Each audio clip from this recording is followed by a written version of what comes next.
کہ یزید کو ہم لعنتی کہتے ہیں لیکن عثمان غنی کو ذو النورین کہتے ہیں. دونوں بنو امیہ ہیں، دونوں بنو امیہ. تو بنو امیہ کی جب بات آتی ہے تو محض بنو امیہ نہ قابل قدر ہے نہ قابل مذمت ہے. نسبت جب حضور سے جس کی ہو گئی وہ بنو امیہ اعلیٰ ہو گیا. اور اگر بنو ہاشم میں بھی اگر کوئی ہو نسبت حضور سے نہیں تو اس ابو لہب کو ہم نہیں مانتے. تو بنو امیہ کہہ کر تانا دینے والوں سنو، کہ بنو ہاشم کے اندر ابو لہب نہیں تھا؟ سوال ہے آپ کا. ابو لہب نہیں تھا؟ ابو لہب تھا، لیکن اس کی کوئی عزت نہیں، اس لیے کہ حضور سے اس کو کوئی نسبت نہیں. یزید کو مصطفیٰ سے نسبت نہیں، اس لیے اس کے لیے بنو امیہ ہونا لعنت کی بات ہے. عثمان کو نسبت ہے، ان کے لیے بنو امیہ ہونا فخر. سمجھ رہے میری بات؟ یہ نسبت ذات مصطفیٰ ہے. اب ورنہ گھر کا چچا ابو لہب ہے، بنو ہاشم میں سے ہے، قریشی ہے، کلمہ نہیں پڑھا، عزت نہیں کی، تو بنو ہاشم ہونے سے کیا ہو گیا؟ کیا ہو گیا؟ قرآن نے کہا اذا فقہو، حدیث میں فرمایا اذا فقہو، نسب کا خیار، نسب کی برکت، نسب کی فضیلت اس وقت معتبر ہے جب آمنہ کے لال کی عزت کرے. حسین کو ہم سر پر اس لیے بٹھاتے ہیں، کنان کی عزت نہیں کرتے، حسین کی عزت کرتے ہیں. کنان ایمان سے خالی تھا، حسین تو ایمان کا بادشاہ ہے. نسب کی برکتیں جب ہے جب ساتھ میں ایمان جڑ جائے.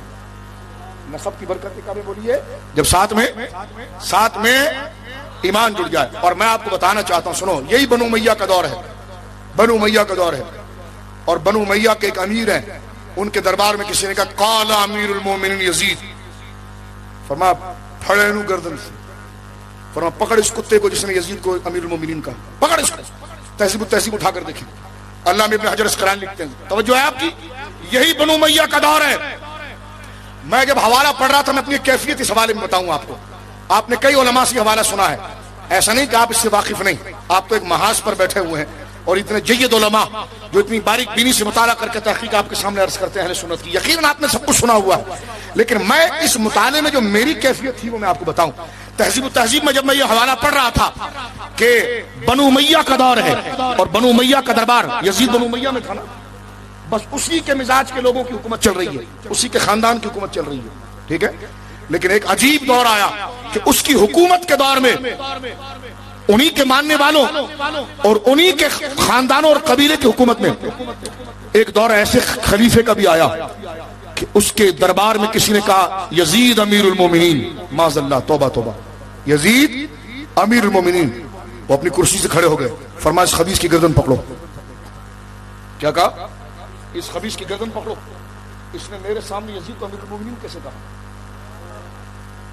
اب آپ دیکھیے سب بنو امیہ کے لوگ بیٹھے ہیں، توجہ ہے، وہ خود بھی بنو امیہ میں ہیں، وہ خود بھی بنو امیہ سے ہی ہیں، قریب میں سارے لوگ بنو امیہ کے ہیں. اور جس کو وہ امیر المومنین کہہ رہا ہے وہ یزید بھی بنو امیہ کا. اب آپ دیکھیں عشق کیا ہوتا ہے اور عقیدہ کیا ہوتا ہے جس میں تقیہ نہیں، اور جو تقیہ ہوتا ہے وہ عقیدہ نہیں. سمجھے آپ؟ سمجھے آپ؟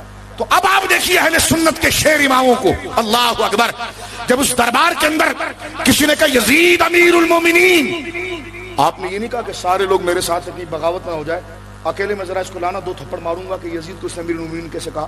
اسی دربار میں سب کے سامنے فرمایا لگاؤ اس کتے کو 20 کوڑے. کہا اس کتے کو 20 کوڑے لگاؤ اس کو 20 کوڑے. اس نے یزید کو امیر المومنین کیسے کہا؟ یقین کرو میرے دوستوں میں مطالعے میں رک گیا، ارے دور بنو امیہ کا، خلیفہ بنو امیہ کا رحمت اللہ علیہ، اور امیر المومنین بھی بنو امیہ کے یزید کو کہا جا رہا ہے. یہ کون سی آواز آئی ہے؟ یہ کون سی آواز آئی کہ 20 کوڑے مارو؟ یہ کون سا شخص ہے جو اہل بیت کی محبت میں اتنا پنپ گیا، اہل بیت کی محبت اتنی اس کے دل میں جگہ کر گئی، حسین کے شہادت اس کے دل پر اتنے رنگ لے آئی کہ یہ یزید کے لیے امیر المومنین کے لفظ کو دوبارہ نہیں کرتا.